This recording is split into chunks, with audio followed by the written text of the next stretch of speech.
దేవుని పరిశుద్ధ నామంలో మీ అందరికీ వందనాలు తెలియపరుస్తున్నానండి. అనుదిన ధ్యానాంశముగా యెషయా గ్రంథము 59వ అధ్యాయము మొదటి వచనాన్ని మనం ధ్యానం చేద్దాం. రక్షింప నీరకు యుండునట్లు యెహోవా హస్తము కురుచ కాలేదు. హల్లెలూయా. రాజైన నెబుకద్నెజరు బంగారు ప్రతిమ ఒకటి చేయించి బబులోను దేశములోని దూరాయన మైదానములో దాన్ని నిలవబెట్టించారు.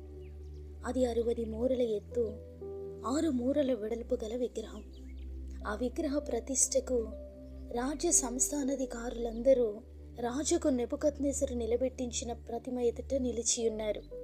ఆ బంగారు ప్రతిమ ఎదుట సాగిలపడి నమస్కరించాలి అనే ఆజ్ఞ జారీ చేయబడింది. సాగిలపడి నమస్కరింపని వాడెవడో వాడు మండుచున్న అగ్నిగుండములో తక్షణమే వేయబడును అనే ఆజ్ఞ జనులలో ప్రకటించబడింది. ఆ జనులను, దేశస్థులను, ఆయా భాషలు మాట్లాడువారు సాగిలపడి బంగారు ప్రతిమకు నమస్కారం చేసిరి అని వాక్యం సెలవిస్తుంది. అయితే షద్రకు, మేషకు, అబేద్నెగో అనేవారు, ఈ ముగ్గురు యూదులు తమరి ఆజ్ఞను లక్ష్య పెట్టలేదు, తమరి దేవతకు పూజించుటలేదు అని, తమరు నిలువబెట్టించిన బంగారు ప్రతిమకు నమస్కరించుటలేదు అని నెబుకద్నెజరుకు ఈ విషయాన్ని తెలియపరుస్తారు. రాజు అత్యాగ్రహముకు రౌద్రము గలవాడే వారిని పట్టుకొని రండని ఆజ్ఞయగా ఆ మనుష్యులను పట్టుకొని రాజసన్నిధిని నిలవబెడతారు.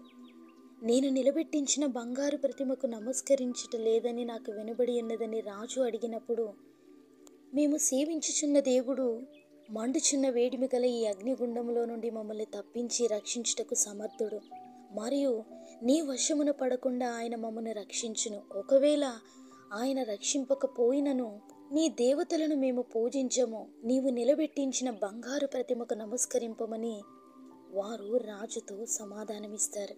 వారికున్న దైవికమైన భక్తి జీవితాన్ని బట్టి రాజు అత్యాగ్రహమునందిన వాడే 7 అంతల వేడిమి గల అగ్నిగుండంలో వారిని పడవేయిస్తారు. వారు ఆ ముగ్గురు వేడిమి గల మండుచున్న అగ్నిగుండం నడుమ పడవేయబడినప్పుడు రాజు అగ్నిగుండంలో వారిని చూస్తుండగా 4 మనుష్యులు బంధకములు లేక అగ్నిలో సంచరిస్తున్నట్లుగా రాజుకు కనబడుతుంది. షద్రకు, మేషకు, అబేద్నెగోలందరూ చనిపోయిరి అని ఆ పడవేయబడిన వారు, ఇంకా వారి జీవితాలు నాశనం అయిపోయాయి అని ఎందరో అనుకుంటున్నారు. అయితే రాజు షద్రకు, మేషకు, అబేద్నెగోలను వారులారా, మహోన్నతుడగు దేవుని సేవకులారా, బయటకు వచ్చి నా యొద్దకు రండని పిలవగా వారి అగ్నిలో నుండి బయటకు వచ్చి రాజు ఎదుట నిలబడ్డారు. ఎన్ని శ్రమలైనా, ఎంతటి భయంకరమైనటువంటి వేదనైనా వారు దేవునిని ఆరాధించుటకు, వారు మరి ఒక విగ్రహానికి నమస్కరించుటకు ఇష్టపడలేదు.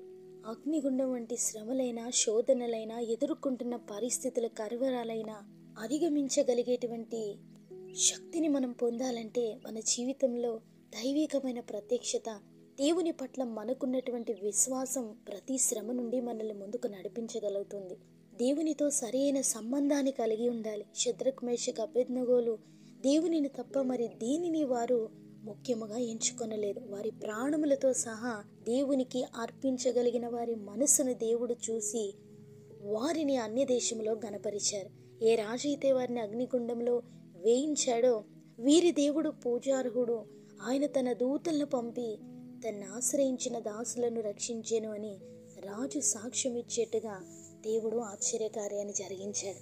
ఈరోజు మన జీవితంలో మనల్ని కృంగదీస్తున్నవారు, మనల్ని బాధిస్తున్నవారు, మన దుఃఖానికి కారణమవుతున్నవారు, మనల్ని నాశనం చేయాలనుకునేటువంటి వారు ఒకానొక దినాన మన గురించి సాక్ష్యం చెప్పేటువంటి దినాల దేవుడు మన జీవితంలో ఆయన కలిగిస్తారు. విశ్వాసంతో ప్రభు సన్నిధిలో ప్రార్థిస్తే ఎలాంటి శ్రమలైనా ఆయన విడిపించి మనల్ని ముందుకు నడిపిస్తారు. ఆ దేవుని యొక్క సన్నిధి మనందరికీ తోడైంది మనల్ని నడిపించునుగాక. పరిశుద్ధమైన దేవ, మా ప్రియ పరలోకపు తండ్రి, ఎందరైతే ఈ మాటలు వింటున్నారో వారందరినీ మీరు జ్ఞాపకం చేసుకునండి. అనుదినము నీ సన్నిధిలో మీ వాక్యాన్ని ధ్యానించడానికి, ప్రార్థించడానికి మాకు ఇస్తున్న ఈ ఆయుష్ కాలాన్ని బట్టి, సమయాన్ని బట్టి మీకు వందనాలు. మీ కృపలో మమ్మల్ని భద్రపరచండి. అగ్ని వంటి శోధనలు, శ్రమలు, పరిస్థితుల ప్రభావాల నుండి ప్రతి ఒక్కరిని విడిపించండి. వేదన కలిగినటువంటి దినాలలో నుండి సంతోషకరమైనటువంటి మార్గాలలోనికి వారిని నడిపించమని నజరేయుడైన యేసు శక్తి కలిగిన నామములో అడిగి వేడుకొంచున్నాము తండ్రి. ఆమేన్.